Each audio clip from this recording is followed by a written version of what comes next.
Bonjour à toutes et à tous, aujourd'hui on va voir comment utiliser une campagne emailing pour votre entreprise. On sait que les courriers électroniques restent des canaux marketing de première importance pour la mise en avant de toute entreprise moderne. L'utilisation de mails dans un but marketing exige néanmoins l'établissement d'une stratégie proprement dite. C'est là que l'élaboration et l'exécution d'une campagne emailing adaptée aux besoins spécifiques de votre entreprise démontre son intérêt. On va parler du marketing par courrier électronique, les possibilités fournies par le marketing par mail. Pourquoi l'email est-il un canal essentiel au marketing numérique? Quels sont les objectifs à établir dans une campagne emailing? Quels sont les différents types de mails d'entreprise? Les meilleures pratiques de campagne emailing, concilier le marketing par courriel avec le RGPD, comment mesurer le succès de vos campagnes d'emailing, quels outils utiliser pour le marketing par courriel, comment créer une bonne stratégie de marketing par courriel et un résumé intéressant. Qu'est-ce que le marketing par courrier électronique? L'emailing ou marketing par mail est une pratique de marketing direct ou le marketing automation qui repose sur l'utilisation de courriel. Le marketing par courrier électronique sert à informer les clients de l'existence de nouveaux produits à vendre, services ou offres, en plus de les fidéliser à une marque. La solution emailing n'est pas à confondre avec une campagne SMS ou des actions marketing de mailing postal. L'objet de l'email marketing en lui-même est certes semblable à celui du marketing par SMS ou par voie postale, c'est néanmoins dans l'exécution elle-même qu'une campagne emailing se distingue du marketing par SMS ou par courrier postal.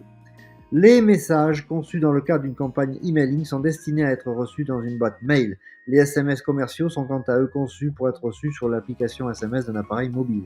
Il est également possible d'automatiser le marketing par SMS dans la perspective d'un envoi de masse grâce à un outil de routage SMS. Dans une campagne emailing, les mails sont envoyés à partir d'une liste de diffusion. Cette liste peut inclure des centaines ou des milliers de destinataires. On parle aussi de publipostage ou de bus mailing, bien que ces courriels, en vrac, ne doivent pas être assimilés à des spams. Dans le cas du commerce d'entreprise à client B2C, la campagne emailing est surtout utilisée sous l'angle d'une campagne de marketing direct. C'est d'autant plus vrai si vous créez une campagne autour des incitations à l'achat comme des remises et des offres de test. L'idée est d'augmenter le taux de conversion pour une boutique en ligne ou un site web d'entreprise. Dans le commerce entre entreprises B2B, une campagne emailing crée des relations durables et loyales avec les clients. Le marketing de courriel dans le contexte du commerce inter-entreprise s'effectue aussi le plus souvent sous la forme du fax mailing. Il s'agit d'un type de marketing direct où les offres commerciales sont diffusées d'une entreprise à une autre par un fax. Quelles sont les possibilités fournies par le marketing par mail? Le marketing par courriel est très polyvalent dans ses attributions. Vous pouvez développer une campagne commerciale par mail pour votre entreprise avec les intentions suivantes. Établir des relations personnelles.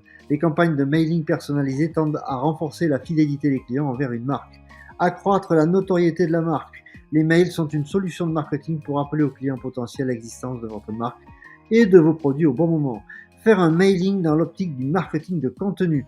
Envoyer aux clients potentiels vos fichiers d'adresses, des articles de blog pertinents ou tout autre contenu utile. Générer des prospects, offrir un contenu intéressant en échange de coordonnées. Marketing de produits, utiliser les emails pour promouvoir vos produits et services. Et le lead nurturing, susciter l'intérêt de votre clientèle en l'aidant à atteindre ses objectifs individuels grâce à un contenu pertinent. Pourquoi l'email est-il un canal essentiel au marketing numérique? Il existe plusieurs canaux plus modernes que les courriers électroniques pour faire de l'e-marketing. Cela inclut les médias sociaux et la messagerie instantanée. Toute entreprise moderne doit néanmoins établir une campagne emailing au regard des avantages suivants. Un coût réduit de mise en œuvre de la campagne marketing, une communication directe et personnelle avec les groupes cibles et les clients. Les courriels peuvent être personnalisés. Une campagne emailing exige peu de connaissances techniques requises. Les clients peuvent être contactés en quelques secondes. Les bases de données de contact peuvent être facilement exportées. Le succès d'une campagne emailing peut être mesuré facilement. Quels sont les objectifs à établir dans une campagne emailing? La formule d'une campagne emailing offre plusieurs possibilités de mise en avant d'une marque. Pour toutes ces possibilités, elles sont d'ailleurs toutes pas forcément utiles à votre entreprise. Déterminez les objectifs que vous voulez atteindre et les ressources dont vous disposez surtout et le type et le contenu de votre campagne email doivent ensuite s'aligner avec les objectifs que vous avez établis. Une campagne emailing peut notamment avoir 3 objectifs principaux: générer du trafic pour un site web ou une boutique en ligne, renforcer les relations avec les clients ou les reconquérir, Établir un statut d'expert. Générer du trafic. Il se peut que votre objectif soit de générer plus de trafic pour votre site web ou votre boutique en ligne. Dans ce cas, les mails de marketing contenant les liens sont une bonne option pour votre campagne emailing. Vous pouvez créer des liens vers des contenus protégés. Les utilisateurs ne peuvent ainsi télécharger ce contenu qu'après avoir saisi leurs données personnelles. Dans tous les cas, il est important que votre mail incite clairement les utilisateurs à cliquer sur les liens insérés. L'appel à l'action, l'AAC, doit, le cas échéant, être bien visible. Renforcer la relation avec le client. Les courriels visant à renforcer la relation client sont souvent transmis à une adresse personnelle. Ils font également référence à des occasions spécifiques, telles qu'un anniversaire ou des jours fériés. Une campagne emailing liée au produit peut aussi servir à instaurer la confiance et approfondir les relations avec les clients. Les informations exclusives sur des produits ou des services sont un exemple de contenu populaire qui fonctionne très bien dans cette optique. Établir un statut d'expert. Devenir un expert proprement dit sur un produit ou un service particulier est aussi un aspect de la fidélisation de la clientèle. Les mails visant à renforcer le statut d'expert contiennent néanmoins des informations plus spécifiques que celles des courriels liés à une cause. Le but est d'apporter aux utilisateurs des informations qu'ils peuvent uniquement recevoir sous cette forme, telles que extraits d'études de marché ainsi que les analyses de marché, présentation de tendances, de nouvelles technologies et de résultats d'études, résumé de développement dans un domaine particulier. Quels sont les différents types de mails d'entreprise? Le marketing par email peut être pratiqué sous plusieurs formes et à plusieurs fins, eu égard à la polyvalence et à la flexibilité des emails. Cela permet aux entreprises de créer un tunnel de vente. Il existe notamment 3 types de mails d'entreprise, à savoir les mails transactionnels, les courriels de prospection et les emails automatisés. La plus grande différence entre ces types d'emails réside dans leur mise en œuvre technique. Comment fonctionnent les mails transactionnels? Les emails transactionnels sont des emails personnels basés sur une action de l'utilisateur. Les éléments déclencheurs d'un courriel transactionnel peuvent être l'achat d'un produit, un clic sur un bouton ou alors le remplissage d'un formulaire. L'intérêt des mails transactionnels est de fournir à l'utilisateur les informations qu'il a demandées. Cela peut être un nouveau mot de passe, un lien pour activer le compte d'utilisateur, une carte d'embarquement ou une confirmation d'expédition. Dans l'e-commerce en France, la limite entre les mails transactionnels et les courriels de marketing est difficile à établir. Dans bien des cas, une confirmation d'achat ou d'expédition fait aussi référence à des produits de niche qui peuvent intéresser le client. On retrouve ici l'idée de vente incitative ou croisée. Qu'est-ce que les mails de prospection? Les courriels marketing ou emails de prospection sont transmis avec l'intention d'attirer l'attention sur une entreprise donnée. Les destinataires sont des abonnés au contenu d'une entreprise ou des personnes qui ont déjà acheté des produits ou des services de cette entreprise. Les mails marketing sont rédigés à la main et organisés de manière à être envoyés à un moment bien spécifique. Il existe différents types d'email marketing selon les objectifs que vous voulez atteindre, à savoir les bulletins d'information, le public postage direct, les courriels automatisés. La lettre d'information est l'un des principaux éléments du marketing par courrier électronique. Il s'adresse aux clients existants et aux clients potentiels qui souhaitent en savoir plus sur une entreprise. L'envoi d'une newsletter est particulièrement répandu dans le commerce électronique, mais aussi auprès des agences et dans le secteur du tourisme. Le contenu du newsletter varie selon l'objectif. Dans le secteur B2C, il s'agit souvent de sensibiliser les clients à votre image de marque, notifier les clients de l'existence de nouveaux produits, mener une enquête auprès des clients, récupérer des paniers abandonnés de clients inactifs, diffuser des cours à distance, informer les clients sur l'organisation d'un événement. Le public postage direct est utilisé lorsque vous voulez vous adresser personnellement au client et viser une interaction spécifique. Disons notamment que vous voulez inviter un client à un séminaire, attirer l'attention sur votre stand de foire ou présenter une nouvelle gamme de produits. Le public postage est la solution adéquate dans ces scénarios. Comment les courriels automatisés fonctionnent-ils? Les emails automatisés ne sont pas un type d'email proprement dit, mais plutôt un hybride d'email transactionnel et de marketing. En termes de contenu, l'automatisation des courriels appartient davantage à la section des courriels de marketing. Leur point commun avec les emails transactionnels tient au fait qu'ils soient basés sur des événements et des comportements. Ils sont ensuite envoyés de manière automatisée aux destinataires inscrits dans une liste de diffusion. Ces courriels sont envoyés automatiquement après une certaine activité. Le mail est envoyé pour souhaiter la bienvenue au client après une inscription. Le courrier sert à informer l'acheteur des produits restants dans un panier d'achat. Et l'email rappelle l'existence du compte créé au client après une longue période d'inactivité. Quelles sont les meilleures pratiques de campagne emailing? Il est possible que vous choisissiez d'envoyer un seul mail de marketing par semaine à vos clients. Notez cependant que vos clients peuvent recevoir plus de 10 courriels de marketing par jour pour éviter le rejet immédiat de votre mail. Il existe différents types d'email marketing selon les objectifs que vous voulez atteindre, à savoir les bulletins d'information, le public postage direct, les courriels automatisés. La lettre d'information est l'un des principaux éléments du marketing par courrier électronique. Il s'adresse aux clients existants et aux clients potentiels qui souhaitent en savoir plus sur une entreprise. L'envoi d'une newsletter est particulièrement répandu dans le commerce électronique, mais aussi auprès des agences et dans le secteur du tourisme. Le contenu du newsletter varie selon l'objectif. Dans le secteur B2C, il s'agit souvent de sensibiliser les clients à votre image de marque, notifier les clients de l'existence de nouveaux produits, mener une enquête auprès des clients, récupérer des paniers abandonnés de clients inactifs, diffuser des cours à distance, informer les clients sur l'organisation d'un événement. Le public postage direct est utilisé lorsque vous voulez vous adresser personnellement au client et viser une interaction spécifique. Disons notamment que vous voulez inviter un client à un séminaire, attirer l'attention sur votre stand de foire ou présenter une nouvelle gamme de produits. Le public postage est la solution adéquate dans ces scénarios. Comment les courriels automatisés fonctionnent-ils? Les emails automatisés ne sont pas un type d'email proprement dit, mais plutôt un hybride d'email transactionnel et de marketing. En termes de contenu, l'automatisation des courriels appartient davantage à la section des courriels de marketing. Leur point commun avec les emails transactionnels tient au fait qu'ils soient basés sur des événements et des comportements. Ils sont ensuite envoyés de manière automatisée aux destinataires inscrits dans une liste de diffusion. Ces courriels sont envoyés automatiquement après une certaine activité. Le mail est envoyé pour souhaiter la bienvenue au client après une inscription. Le courrier sert à informer l'acheteur des produits restants dans un panier d'achat. Et l'email rappelle l'existence du compte créé au client après une longue période d'inactivité. Quelles sont les meilleures pratiques de campagne emailing? Il est possible que vous choisissiez d'envoyer un seul mail de marketing par semaine à vos clients. Notez cependant que vos clients peuvent recevoir plus de 10 courriels de marketing par jour pour éviter le rejet immédiat de votre mail. Vous devez le créer en considération des éléments suivants. Un objet significatif. L'objet doit être court tout en incitant à ouvrir le courrier électronique. Un contenu clair. Le texte doit être court et clair et aller directement à l'essentiel. N'obligez pas l'utilisateur à faire défiler des pages pour lire le contenu. Un appel à l'action bien visible. L'appel à l'action doit être placé aussi haut que possible dans le contenu du mail.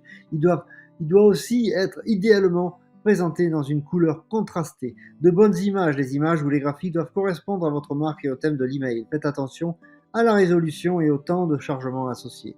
Responsive Design. Concevez votre courriel de manière à ce qu'il s'affiche correctement sur un ordinateur de bureau, une tablette et un smartphone. L'heure d'envoi. Utilisez l'A/B testing pour définir l'heure la plus propice à l'envoi des emails. Gardez votre public cible à l'esprit lorsque vous planifiez vos courriels de marketing. Les intérêts de vos utilisateurs sont aussi importants pour des envois réussis que le message de votre marque. Comment concilier le marketing par courriel avec le RGPD? Le règlement général sur la protection des données, le RGPD donc, est entré en vigueur depuis mai 2018 maintenant. Il oblige toute entreprise, dans le cas de l'Union européenne, à informer les utilisateurs des raisons pour lesquelles leurs données sont collectées. Les entreprises doivent aussi expliquer comment ces données sont utilisées. En pratique, cela signifie que les clients existants et potentiels doivent unanimement vous donner leur accord avant que vous puissiez leur envoyer des emails de marketing. Cela s'apparente a priori à une restriction pour votre campagne emailing. Cette règle peut néanmoins être exploitée à votre avantage dans les actions de marketing direct. Vous pouvez en effet vous assurer que les clients auxquels vous écrivez ont un intérêt particulier pour vos offres. Le GDPR a établi les règles suivantes pour les mails de marketing et les bulletins d'information. Chaque mail de la campagne emailing doit contenir le nom et l'adresse mail de l'entreprise. Les lignes d'objet doivent informer le contenu du courrier, par exemple rendre les offres de réduction reconnaissables. Les bulletins d'information doivent offrir aux utilisateurs une option visible de désabonnement. Comment mesurer le succès de vos campagnes emailing? Il est inutile d'établir une bonne stratégie marketing par courriel si vous ne mesurez pas la performance de vos campagnes emailing. Vous risquez de perdre de nombreuses conversions si vous ne savez pas à quelle fréquence vos mails sont réellement lus. La mesure et l'analyse du succès de vos mails vous aident à poursuivre l'optimisation de vos campagnes. Cela va aussi augmenter votre retour sur investissement à long terme. Les valeurs les plus importantes dans ce contexte sont le taux d'ouverture, le taux de clic et le taux de conversion. Quel est le taux d'ouverture des mails? Le taux d'ouverture des mails correspond au pourcentage de mails envoyés qui ont été ouverts au moins une fois. L'ouverture de votre mail par les utilisateurs peut dépendre de plusieurs facteurs. Le choix de la ligne d'objet, les intérêts de l'utilisateur, la connaissance de la marque, moment d'envoi du mail, fréquence des courriers de marketing. Un bon taux d'ouverture dans une campagne emailing se situe généralement entre 20 et 25%. Comment mesurer le taux de clic? Le taux de clic et le pourcentage d'emails ouverts sur lesquels on a cliqué au moins une fois. Une interaction initiale est également mesurée dans ce contexte en plus de l'ouverture du mail. Pour assurer que le mail de votre campagne emailing a un bon taux de clic, vous devez vérifier si l'email correspond aux intérêts des utilisateurs cibles. La conception et l'approche sont convaincantes pour ces utilisateurs. Le ratio idéal concernant le nombre de clics varie en fonction du secteur et du sujet des mails. Les taux de clics pour ces courriels de marketing se situent néanmoins le plus souvent entre 3 et 7%. Qu'est-ce le taux de conversion? Le taux de conversion indique un pourcentage d'utilisateurs qui ont effectué une action souhaitée au travers le mail de campagne emailing. Cela peut être un achat ou l'inscription à une newsletter. En termes simples, il s'agit des utilisateurs qui ont répondu à votre appel à l'action. C'est l'une des raisons pour lesquelles un bon appel à l'action est si important pour une campagne emailing. La mesure du taux de conversion est basée sur une action accomplie sur votre site ou dans votre boutique. Cette action n'est pas accomplie dans l'email en lui-même. Le taux de conversion peut être ainsi mesuré que s'il existe une interface entre votre campagne emailing et votre site web. Cette connexion peut facilement être établie avec la plupart des outils de marketing par courriel. Quels outils utiliser pour le marketing par courriel? La gestion d'une campagne emailing tend à se simplifier avec l'utilisation des outils professionnels de marketing par email. Vous allez essentiellement avoir besoin d'une plateforme de routage pour distribuer vos mails aux clients potentiels. Il existe d'ailleurs un large éventail d'outils que vous pouvez utiliser dans le cadre de votre campagne emailing. Les outils suivants sont néanmoins les plus populaires lorsqu'il est question d'une plateforme d'envoi de campagne emailing. HubSpot Email Marketing par exemple, Benchmark Email, Mailing Plus, Omnisend, Sendpulse, Mailchimp, Sendinblue, MailerLite qui est très bien, Aweber. Prenez le temps de comparer les caractéristiques et les tarifs appliqués à chacun de ces outils. Vous allez ainsi trouver une solution d'envoi qui correspond à vos besoins et surtout s'adapte à votre budget. Le choix d'un outil de campagne emailing dépend toujours de vos objectifs et de vos préférences techniques. Ces dernières se rapportent au système auquel vous souhaitez lier votre outil de mail marketing. Tout bon outil de campagne emailing doit néanmoins remplir les critères suivants: sécurité et protection des données clients, conformité donc au RGPD, création et modification simplifiée de modèles d'email dans l'éditeur, intégration au CRM ou à un CMS comme WordPress, qualité du serveur SMTP, disponibilité de modèles HTML pour les mails, accès simplifié à la gestion de campagne, possibilité d'informer sur le suivi du site e-commerce. Découvrez aussi comment d'ailleurs animer un site e-commerce ou un site de vente en ligne sur notre blog, la prise en charge de tests A et B, segmentation et personnalisation des emails, prise en charge des envois massifs d'emails. Après avoir défini vos exigences quant au choix de votre outil d'envoi de campagne emailing, vous devez aussi le tester. Vous pouvez tester de nombreux outils à l'avance avec leur version démo. Comment créer une bonne stratégie de marketing par courriel? Les boîtes de réception de vos clients sont déjà surchargées quotidiennement de mails marketing. Vos mails doivent être diffusés intelligemment pour se distinguer de la masse et ne pas finir dans les spams. Cela signifie que vous devez développer une stratégie efficace de marketing en e-commerce par courriel pour s'assurer que vos mails sont effectivement lus. Cette catégorie peut être élaborée en 5 étapes. Définir le public cible. Votre campagne emailing est plus efficace lorsque vous délivrez le bon message au destinataire. Cela signifie que vous devez concevoir les messages adaptés aux besoins spécifiques de votre groupe cible. À l'exemple de toute activité marketing, la première étape d'une campagne emailing est donc de définir votre clientèle idéale ou persona d'acheteur. La connaissance des besoins de votre groupe cible va vous aider à établir l'accroche marketing de votre campagne emailing. Établir une liste de destinataires. Votre campagne emailing ne peut pas fonctionner sans liste de destinataires ou mailing list. Vous ne pouvez pas seulement écrire une liste de contacts existants ou des personnes qui ont laissé leurs coordonnées dans le cadre d'un événement. L'envoi de publicité. Découvrez aussi l'avantage d'ailleurs de faire de la publicité sur Facebook, sur le blog. Vous aurez besoin et vous aurez des bulletins promotionnels. Et c'est ce que les destinataires ont donné consentement au préalable.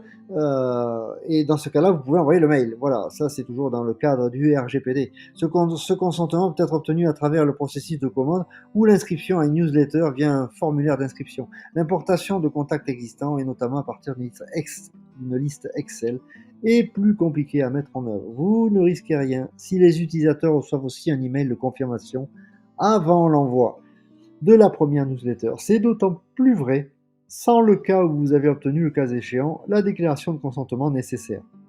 Certains outils de newsletter offrent d'ailleurs la possibilité d'envoyer automatiquement un email à double opt-in lors de l'importation d'une liste de contacts. Comment gagner de nouveaux destinataires pour la campagne? Pour gagner de nouveaux destinataires, Il est toujours utile d'apporter aux contacts potentiels des incitations supplémentaires à s'abonner à la newsletter. Les personnes qui visitent votre site pour la première fois peuvent notamment obtenir d'ailleurs un bon d'achat. Le code leur est envoyé après qu'ils ont confirmé leur inscription à la newsletter. Ces destinataires nouvellement acquis doivent également être conservés dans le cadre de votre campagne emailing. Pour ce faire, vous devez choisir le bon contenu pour votre newsletter. Comment obtenir facilement des listes de prospects? Il est en outre plus simple de travailler sur de futures campagnes en créant des listes de destinataires distinctes en amont pour les différents types de campagnes. Vous aurez en effet déjà segmenté vos contacts selon le type de campagne. Si une telle tâche vous paraît laborieuse, vous avez toujours utilisé des fichiers d'adresse d'une source tierce. Ces deux options s'offrent à vous dans ce contexte, à savoir la location de fichiers de prospection ou l'achat de fichiers prospects. Le fichier de prospection est une liste de plusieurs prospects avec lesquels vous n'avez aucune relation commerciale, mais qui peuvent intéresser vos offres. Il est du fichier client qui regroupe les clients et prospects que vous avez déjà contactés. Le fait d'acheter un fichier de prospection paraît assez peu coûteux si vous raisonnez en termes de coût par lead. Vous devez néanmoins bien connaître votre marché et renforcer vos démarches de prospection en matière commerciale pour exploiter au mieux ce fichier. L'achat de fichiers est aussi plus avantageux que la location en termes de temporalité. Cela signifie que vous n'êtes pas limité dans le temps quant à l'utilisation de fichiers de prospection. L'achat vous permet aussi de connaître les noms et les coordonnées précises des prospects. Ces informations vous sont pourtant inaccessibles dans le contexte d'une location de base. Choisir le type de campagne emailing. Il est difficile de préciser quel type de campagne d'emailing est la plus adaptée à une situation particulière. Vous pouvez notamment créer des campagnes emailing en vous orientant sur le groupe cible, les bulletins d'information hebdomadaires, les annonces de produits et même les articles de blog. Essayez d'avoir une bonne vue d'ensemble des options qui s'offrent à vous. Prenez soin de vous familiariser avec les différents types de campagnes d'emailing. Réfléchissez également au type de campagne qui aura le plus d'écho auprès de votre groupe cible. Optimisez le contenu des mails. Le contenu le plus approprié pour un mail de campagne d'emailing dépend de la composition du groupe cible et de vos propres objectifs. Les offres de produits sont les plus appropriées si l'objectif de votre campagne emailing est de renforcer vos ventes. L'idéal est d'adapter précisément votre contenu à chaque destinataire en les segmentant en différents groupes de destinataires. Les offres individuelles à chaque destinataire vous aident à obtenir les meilleurs résultats dans votre campagne emailing. Pour les destinataires d'une lettre d'information commerciale, le contenu doit assurément être différent de celui des destinataires d'une lettre d'information tout court. Certains recherchent des offres intéressantes tandis que d'autres souhaitent obtenir les nouvelles les plus récentes sur la marque et ses produits. L'idée d'un bon contenu dans ce contexte est donc très relative. Établir un calendrier de diffusion. Vous devez définir au préalable les intervalles auxquels vous allez envoyer vos emails de campagne emailing et partager cette information avec vos abonnés. Le respect de ce calendrier est ce qui vous distingue des spammers dans l'esprit de vos abonnés. Vous allez essentiellement apporter plus de transparence à votre campagne malgré les envois de masse. Ne fixez pas des intervalles trop longs pour vos envois, vous allez autrement courir le risque que vos clients potentiels vous oublient. Analysez les résultats de la campagne. La mesure de performance des courriers électroniques ou le benchmark email est la tâche la plus importante des marketeurs dans la gestion de campagnes marketing. Cette mesure s'effectue sur la base des indicateurs clés de performance ou KPI. Il s'agit de valeurs mesurables qui tendent à démontrer l'efficacité à laquelle votre entreprise peut atteindre ses objectifs commerciaux. Cette démarche d'analyse est aussi utile au développement d'un élément marketing isolé qu'à l'amélioration de l'ensemble d'une campagne multicanale. Plus vous êtes méticuleux dans cette tâche, plus vous avez des chances d'aboutir à une campagne réussie. Même les plus petits ajustements peuvent conduire à des résultats étonnants. En résumé, définir les objectifs à atteindre avec la campagne de marketing par email, choisir le bon outil pour l'exécution de la campagne, dresser une liste de destinataires, optimiser le contenu des courriers électroniques, planifier l'envoi des emails aux destinataires et enfin, mesurer les performances de la campagne. Bonne réussite et à très bientôt. Au revoir.